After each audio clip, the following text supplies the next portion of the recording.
Bonjour à toutes et à tous. Une première vidéo de présentation de la station au sol DJI avec, on va le voir un peu plus loin, les fonctions de base pour créer un plan de vol.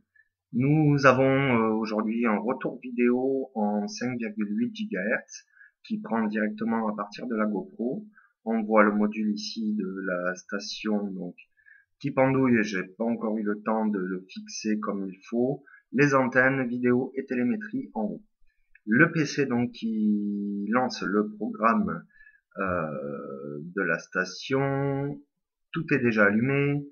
Vous voyez donc le drone est déjà positionné et a défini le point home automatiquement. Voilà, on a téléchargé donc la carte à partir d'un mobile. Pensez bien à éteindre le Wi-Fi pour éviter les interférences avec la station au sol qui elle fonctionne aussi en 2,4 GHz. La station au sol fonctionne uniquement avec le mode GPS. Le mode acquis vous permettrait de reprendre les commandes en cas de problème, mais le mode GPS donc est symbolisé par les clignotements verts. Si jamais vous aviez un clignotement rouge en plus du vert, ça veut dire que vous n'avez pas assez de signaux GPS et donc vous pourriez avoir des problèmes. Donc pas de vol sans une LED uniquement verte. Venons à présent à la partie logicielle. Donc le bouton Home Point que l'on voit là sert à centrer la carte sur le point de décollage. Si vous voulez centrer la carte lors d'un vol sur le drone, vous appuyez à gauche sur Aircraft. Nous allons définir le point de décollage, même si ça se fait automatiquement. Je prends l'habitude de le refaire à chaque fois. Set Home. Et une petite fenêtre s'affiche. On va valider simplement les coordonnées longitude, longitude, latitude et altitude.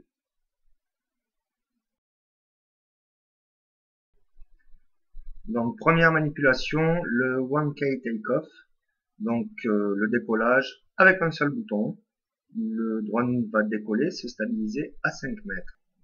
Voilà, pensez à choisir un emplacement avec quelques mètres autour du drone parce que lors de l'atterrissage c'est pas toujours très précis. Voilà, donc premier décollage à 5 mètres, le 1K takeoff.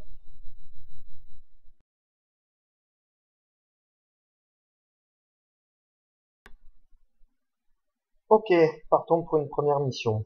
On définit le point de décollage et d'atterrissage que l'on valide. On le fait à chaque fois, c'est mieux, ça permet d'être sûr de son coup. Donc, on choisit le gestionnaire de route. On ajoute une aire. Premier point, il faut ajouter une aire. Cette aire-là est définie par un petit carré.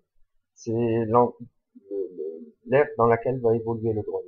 Donc, on peut modifier, bien sûr, l'aire et même la faire tourner, donc avec le bouton situé à gauche, Rotate. On peut donc définir plusieurs dimensions. On peut redimensionner un petit peu comme on veut. C'est pas très précis, mais c'est pas mal. Ensuite, on va choisir le type de trajet que l'on veut faire. Ici, on définit l'altitude. Donc, on va mettre à 30 mètres. Et on va faire un rectangle dans cette aire-là. Donc, un rectangle, à côté, il y a 4 points de passage, ce qui est tout à fait normal. On clique dessus. Et vous voyez donc les points qui s'affichent. Donc, les points de passage. Ces points de passage-là, on voit entre le dernier et le 0, le 3 et le 4. Donc, voilà, là, ça vient de s'afficher. Donc, le drone est en mode continu, on va le modifier. C'est-à-dire, il va tourner là-dedans, sans s'arrêter. Donc, on va modifier ceci. Alors là, j'ai fait upload. Ok, on va le revoir après ça. On vérifie, là, donc le point, surtout l'altitude ne pas se manquer. Ici, on choisit, on prend la mission, et au lieu de continu, on va mettre du début à la fin. Start to end. Voilà. Donc là, le drone arrivé au dernier point de passage, il va s'arrêter et attendre de nouvelles instructions. On va redéfinir pour chaque point l'altitude. Voilà, cet endroit-là, donc, c'est fait pour définir l'altitude, la vitesse de trajet entre chaque point, Et ici, nous allons choisir Stop and Turn. Ça va permettre au drone d'arriver à un point, il s'arrête, il tourne vers l'autre point et il repart. Voilà, on va uploader. Ok, on voit bien nos points de passage avec les bonnes altitudes, on valide et on va faire décoller. Voilà, décollage. Donc le drone va monter à 5 mètres d'altitude. Arrivé à 5 mètres, il va prendre la direction du premier point de passage et durant le trajet, donc il monte doucement jusqu'à 30 mètres. La vitesse de croisière est de 8 mètres secondes. C'est assez rapide. Donc on va être assez vite au premier point de passage. Voilà, il est assez loin là. Hein.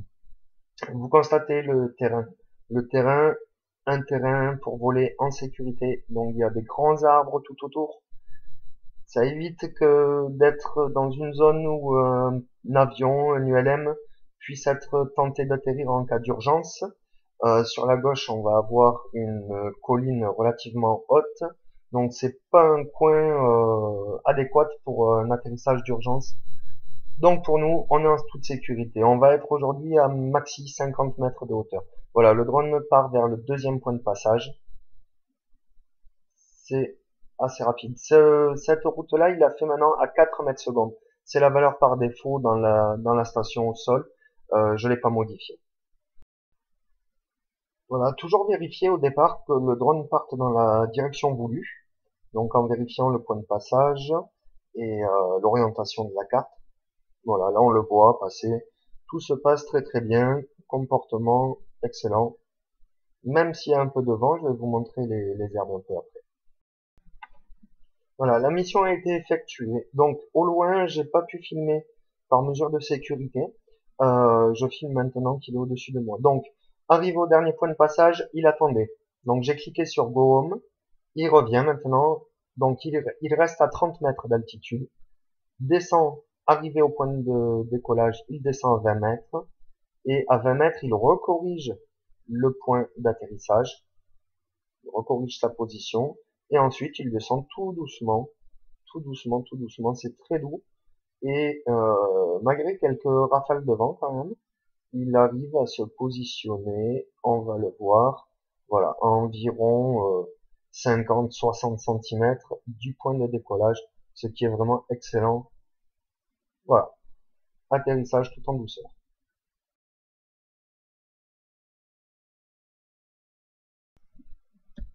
Ici, nous allons éditer une nouvelle mission avec la fonction scan. Donc, on retourne dans la route, dans le gestionnaire de route, on ajoute une aire, voilà, que l'on va accorder avec le terrain, voilà, le rouge, voilà, on va faire un petit carré. Donc, nous allons aller en mode scan, on va modifier l'altitude et le nombre de points de passage. À savoir que le NASA M version ou version 2 peut enregistrer 16 points de passage. Seul le Wukong arrive à 50. Voilà, donc arrivant en scan, si on met que 4 points de passage, il va nous faire un rectangle. Si on en met un peu plus, voilà, il définit des trajets donc qui vont permettre de scanner vraiment le terrain. Normalement, on met la nacelle en position vers le bas. Très utile ça vraiment pour l'agriculture. Ça va permettre de bien d'avoir bien vraiment toutes les images d'un terrain entier. Voilà, donc ensuite on a toujours l'éditeur, on voit le temps de la mission et on peut envoyer. Alors, donc justement pour la nacelle, je vais vous montrer un petit peu dans l'écran ce que ça donne. Donc la nacelle, on peut l'incliner vers le bas avec un bouton, un potentiomètre sur la télécommande. Voilà. Alors j'ai bidouillé et puis j'ai fait un petit peu n'importe quoi au niveau des réglages. Il va falloir que je revoie ça. Donc un peu difficile à ce que la nacelle suive le bouton. Voilà. Bon, désolé pour la vidéo, c'est un peu fait à l'arrache. Voilà, donc on va pouvoir envoyer le départ de la mission. C'est parti. Donc toujours un décollage. Ok. Stabilisation à 5 mètres. Ah, on va essayer de recadrer un peu. Non. Ici, on va y arriver. Voilà. Et on voit, il est parti vers son premier point de passage. Toujours la même vitesse. Et on est... ça, il part assez vite. Hein. 8 mètres secondes, c'est quand même assez rapide pour un petit appareil.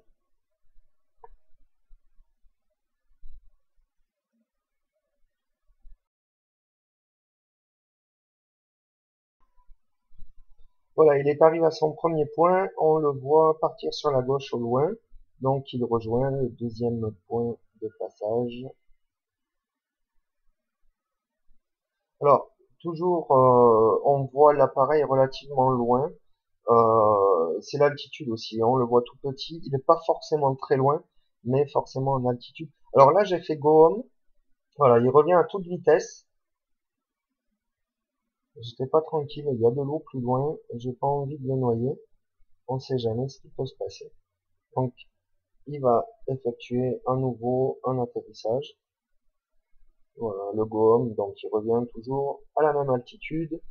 Descend à 20 mètres et corrige la trajectoire, corrige la position, pas la trajectoire, pour essayer de se poser de là où il est parti.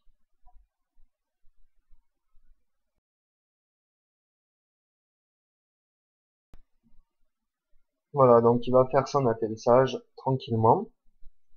Il y a pas mal de mouches aujourd'hui, il y a des chevaux juste à côté. Il y en a quelques-unes qui sont fait découper, j'ai vu des restes dessus tout à l'heure. Donc voilà, l'atterrissage tranquillement et toujours avec ce petit mètre d'écart par rapport au point de décollage. Mais c'est bien, tout s'est bien passé.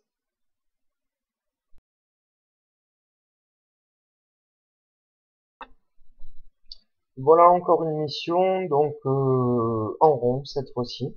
Ouais, j'ai choisi le cercle. Je suis parti cette fois-là sur 50 mètres d'altitude, qui sera notre maximum aujourd'hui. Voilà, on voit qu'il y a un petit peu de vent dans le coin, 10 à 15 km/h selon la météo et 20-25 en rafale. Voilà, donc on va pas aller plus haut que 50 mètres. Voilà, on va voir le départ de la mission. 50 mètres, c'est déjà bien. On va pas prendre de risques plus que ça. À savoir que la vitesse du vent qui est au sol, elle est multipliée par 2 déjà à 10 mètres de hauteur. Donc c'est dû à l'effet de sol. Donc pensez que en hauteur, on va avoir des rafales qui vont être entre 40 et 50 km/h. Voilà, c'est parti. 50 mètres, ça fait assez haut et on le voit au loin.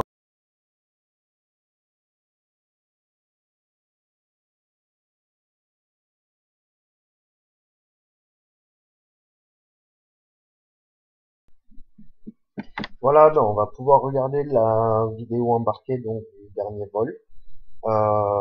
Donc tournée à partir de la GoPro. La GoPro est configurée en 1080p et 60 images secondes. Le mode ProTune est désactivé. Le mode ProTune sert pour les pros hein, qui veulent faire de la retouche de couleurs, etc.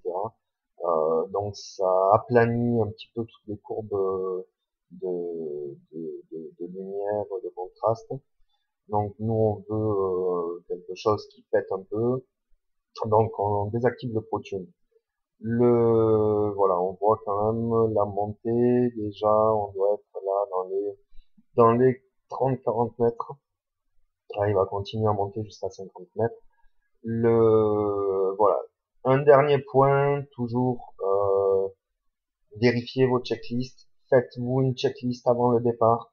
Serrez vos hélices. J'hallucine de voir encore des vidéos où les gars oublient de serrer leurs hélices, ils les perdent en plein vol et le drone vient s'écraser par terre. Et après on dit c'est pas normal. Ce qui est pas normal, c'est d'augmenter le risque qui existe déjà. Le, le- En bas, nous avons le code de la route. En l'air, il y a également un code aussi. Donc veillons à le respecter. Le risque est plus important les jours de vent, bien évidemment, les jours de pluie. Il y a également des perturbations au niveau GPS euh, assez bizarrement. Pourtant, ça se passe très très loin. C'est les vents solaires. Donc les vents solaires perturbent les positionnements GPS. Il y a des jours où vous allez avoir un GPS très précis et d'autres jours, suivant les éruptions, le GPS le sera un peu moins ou il aura du mal à caler. Ça peut arriver et ça a été établi comme étant à cause des éruptions solaires. Un dernier point, respecter le fait de ne pas voler au-dessus des gens, ne pas voler en ville, ne pas voler au-dessus des animaux, c'est pareil. Et toujours prendre des mesures de sécurité, ne volez pas à côté d'un aéroport. Pensez toujours à ça. Le jour où arrivera un gros accident, ce jour-là, plus personne n'aura le droit de voler, sauf ceux qui ont passé une licence. Pour ma part, j'ai passé la licence, mais j'aimerais quand même que ce hobby, cette passion puisse se développer et ça me servira aussi. Je suis pas dans le cas où je veux limiter la concurrence. Non, non, pour le moment, il n'y a pas de concurrence. J'espère que nous avons de longues années de bonheur et d'images à venir. À bientôt, merci.